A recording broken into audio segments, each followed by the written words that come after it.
As of today, we are working with Gone Girl. We're gonna play a little game again. What are you thinking? What do you think? What's up, Jitters? Well, what's up, jitters? Jitters means that, the state of nervousness. So basically, idea, passion, loving what you do, and solid work ethic.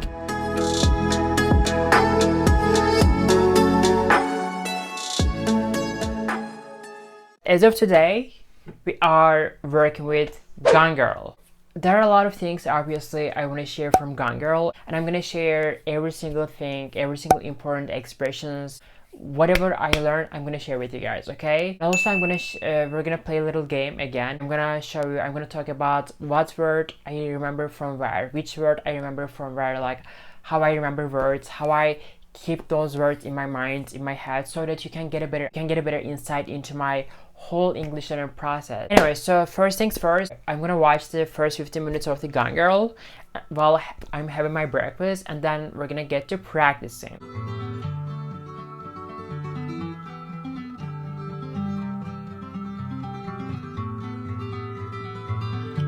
When I think of my wife,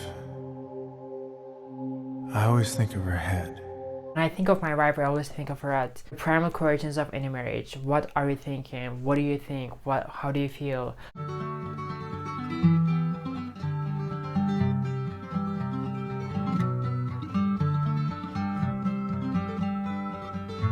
What's up, Jitters? Well, what's up, jitters? What's up, jitters? Okay, this is our first expression. What's up, jitters? Now, jitters, I was like, dude, what does that mean? Like, I've never seen this expression before in my life. So what's up, jitters? We use this expression for the state of nervousness. Jitters means that, the state of nervousness or feeling anxious. Let's say you have a job interview in English, and it's gonna be in English. You're going to this job interview, and you're gonna have to answer the questions in English, and you feel so nervous. You're like, what if I can answer the questions? What if I fail to speak English? And basically you feel nervous, and you say that, oh, I feel so jittery. Or you say that, I always get the jitters before the job interview. Let's say you have a very important presentation to make, and you're gonna have to talk to a group of people. Like, there are thousands of people in this room. You're gonna have to give them a presentation, make a presentation. You're gonna give a speech, and you say that, oh, I always get the jitters before the presentation. Next, I'd like to introduce the Dunder Mifflin, Dwight Schrute.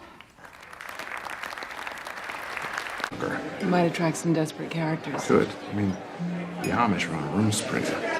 Okay, I don't know if you know what Amish means, but I want to explain to you the meaning of Amish.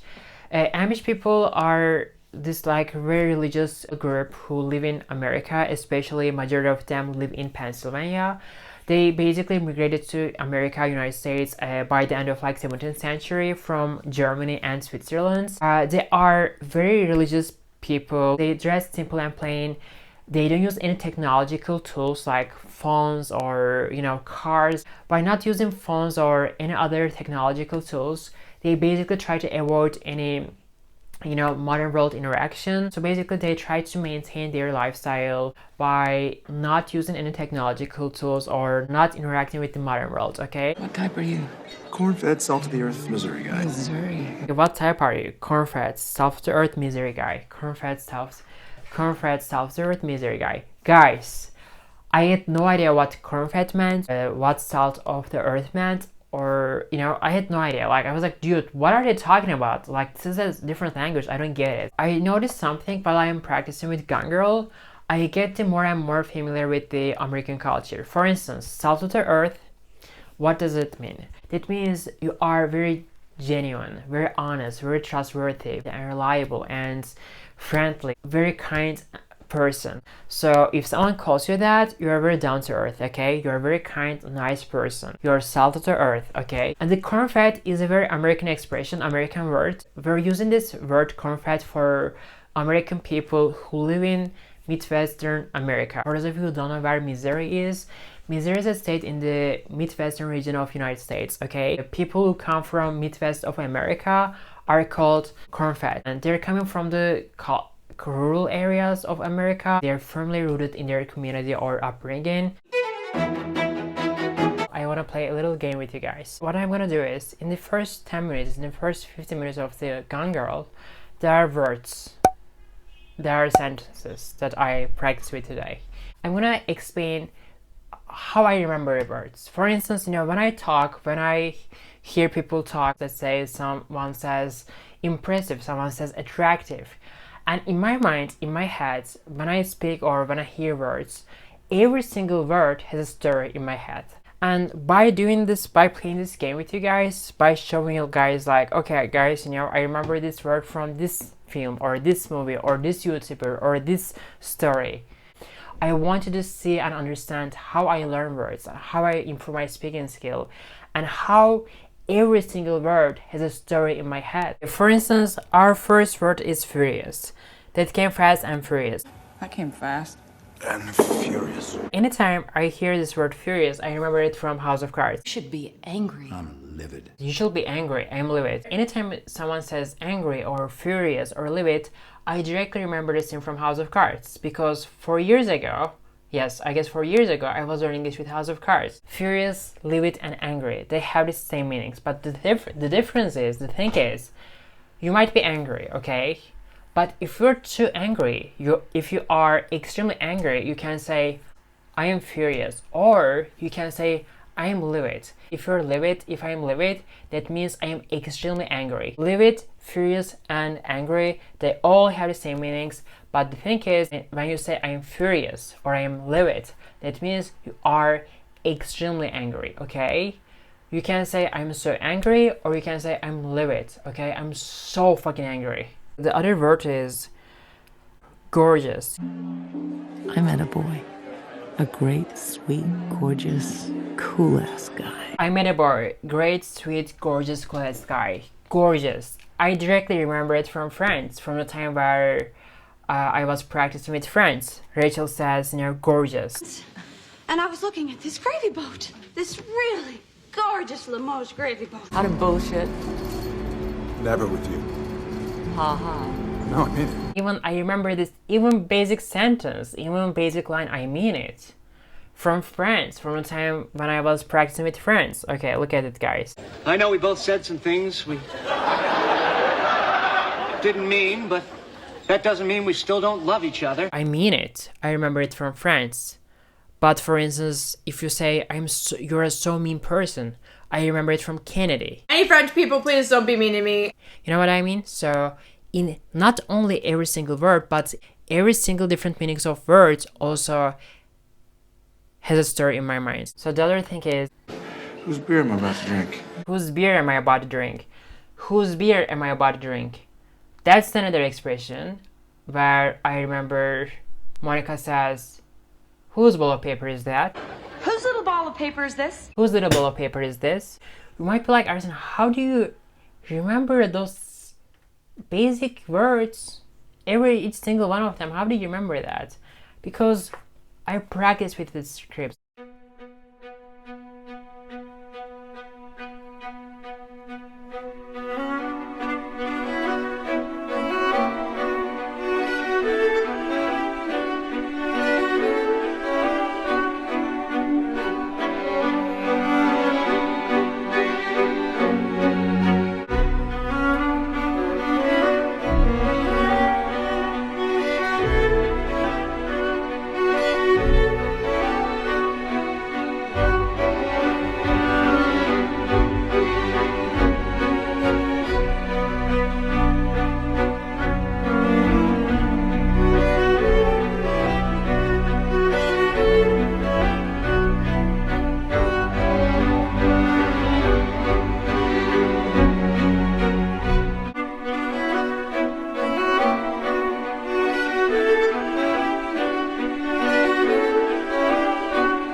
I'm here. I want to talk about a few things. The importance of doing things, making things happen. I'm pretty sure you have been in a situation, like you experienced a situation where you're having conversation with your friends, maybe at the campus of university, maybe in high school, maybe at a coffee shop or somewhere. So you're talking with your friends about life, future, business, money, love, relationships, etc. Okay, and you hear those words all the time, like, if I do that, I'll have a better life. If I do this, I'll get a better job. If I do that, if I learn a language, I'll get accepted to master. If I learn a language, I'll go abroad. I'll have a better life. If I quit my job and start to do that, I'll get a better job or something. Believe me, especially in your early 20s, there will be so many people around you, even you, talk about all the time doing things and making things happen. But believe me, just a very few people actually turn their ideas into reality, take the necessary action and start to work on them.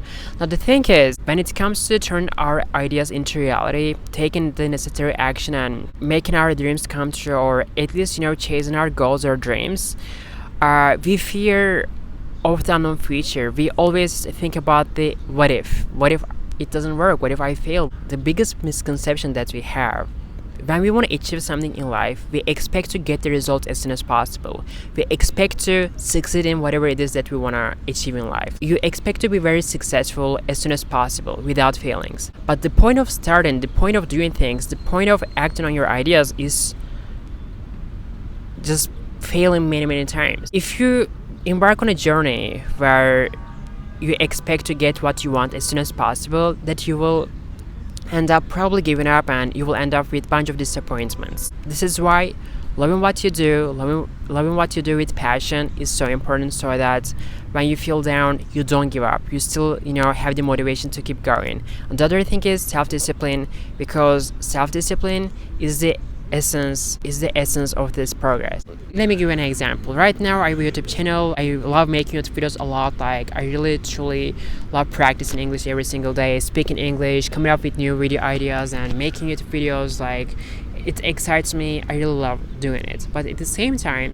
obviously I want my YouTube channel to reach out to a broader audience. I want more and more people to watch my videos. So basically I want my YouTube channel to grow, and that's a very natural desire.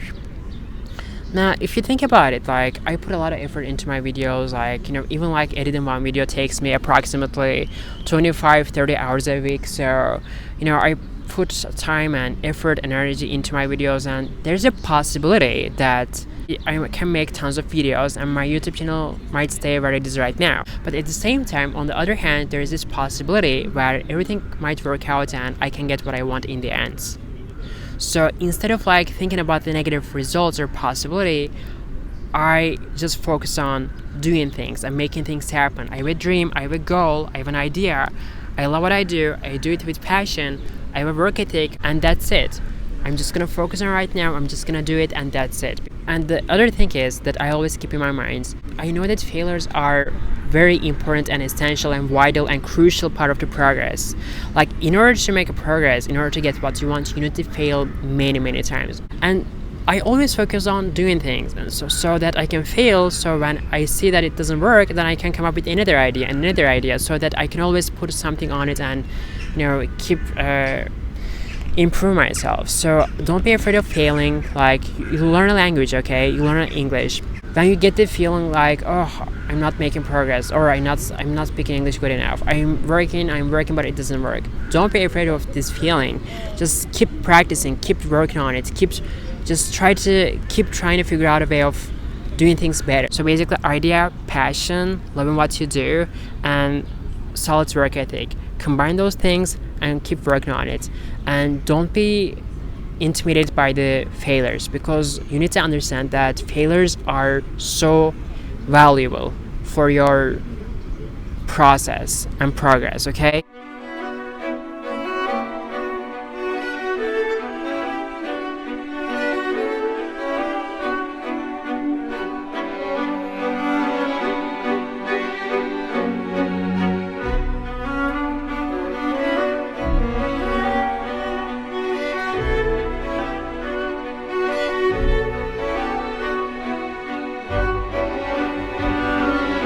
It went on for like a couple years, like the whole process of just like signing all the papers and everything. It went on for like a couple years. It went on for like a couple years, the whole process of signing all the papers and everything. It went on for like a couple years, the whole process of signing all the papers and everything. Guys, I swear to you, just after the dinner, I was going through some of the old videos of Emma Chamberlain, okay? And I just click on this video, like Summer Day in My Life, okay? By accident, I encountered this part where Emma Chamberlain says, I had 2 caffeinated coffees and I feel like really a little bit jittery right now. And I feel a little bit jittery right now, jittery. And I was like, oh my god, just this morning I explained the meaning of jitters from the Gone Girl. What's up, jitters? And now this is the second time I see another example of jitters. Okay, so basically, if you feel jittery, right? If you feel jittery, that means you feel anxious and nervous, all that stuff. Recently, I've been watching Normal People, the TV show, and also I've been reading the script of Normal People, and I really like the dialogues in Normal People, so maybe I'll make it into a YouTube video. And that's it. So yeah, I'll see you guys in the next video. Okay, bye bye. Someone's always coming around here, trailing some new kill. Says I seen your picture on $100 bill. What's a game? A chance to you him as one with real skill. So glad